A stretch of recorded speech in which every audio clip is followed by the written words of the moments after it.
നിയമസഭാ ഇലക്ഷൻ ചൂട് പിടിക്കുകയാണല്ലോ. 10 വർഷം കേന്ദ്രം ഭരിക്കുന്ന BJPയും 10 വർഷം കേരളം ഭരിക്കുന്ന CPMും 10 വർഷം കേരളവും കേന്ദ്രവും പ്രതിപക്ഷം നിൽക്കുന്ന UDFും തമ്മിലാണ് പൊരിഞ്ഞ പോരാട്ടം നടക്കുന്നത്. ഈ ഒരു നിയമസഭാ ഇലക്ഷനിൽ കേരളം ആരെ ഭരിക്കാൻ ജനങ്ങളോട് ചോദിച്ചു നോക്കിയാലോ? നമ്മോ ഏട്ടാ, നിയമസഭാ ഇലക്ഷൻ ആണല്ലോ വരുന്നത്. UDFോ BJP LDF ആര് ജയിക്കും നിങ്ങളുടെ അഭിപ്രായത്തില്? സംശയത്തിന് BJP സർക്കാർ തന്നെയാണ് അടുത്ത് വരാൻ പോകുന്നത്. കേരളത്തിലെ സ്ത്രീകളോട് ഈ മറ്റു മുന്നണികൾ കാണിക്കുന്ന അനാസ്ഥകളും അവിവേകങ്ങളൊക്കെ നമ്മൾ കണ്ടിട്ടുണ്ടല്ലോ. നമുക്കറിയാം, പ്രധാനമന്ത്രി തന്നെ ഇന്നലെ പാലക്കാട് വന്നപ്പോൾ തന്നെ പറഞ്ഞത് നാരീശക്തികൾക്ക് പ്രോത്സാഹനം നൽകുന്നതിനെ കുറിച്ചാണ്.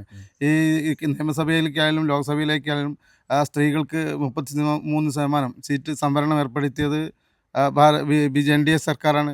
മാത്രമല്ല, പ്രസവാനുകൂല്യങ്ങൾ തുടങ്ങി സ്ത്രീകൾക്ക് സംരക്ഷണത്തിന് വേണ്ടിയിട്ടുള്ള എല്ലാവിധ ആനുകൂല്യങ്ങളും സംരക്ഷണങ്ങളും സ്ത്രീകൾക്ക് വേണ്ടി പ്രത്യേകം മോഡി സർക്കാർ നൽകിക്കൊണ്ടിരിക്കുകയാണ്. ഈ പ്രാവശ്യം കേരളം ഏത് മുന്നണി ഭരിക്കുക? എന്താ പറയാൻ കാരണം?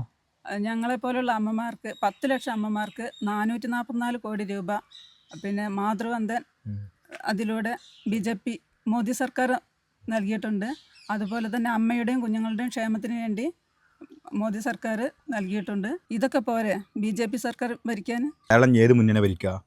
മോഡി സർക്കാരിൻ്റെ NDA മുന്നണി. എന്താ കാരണം പ്രസവ സമയത്തുള്ള അവധി 12 ആഴ്ചയായിരുന്നു.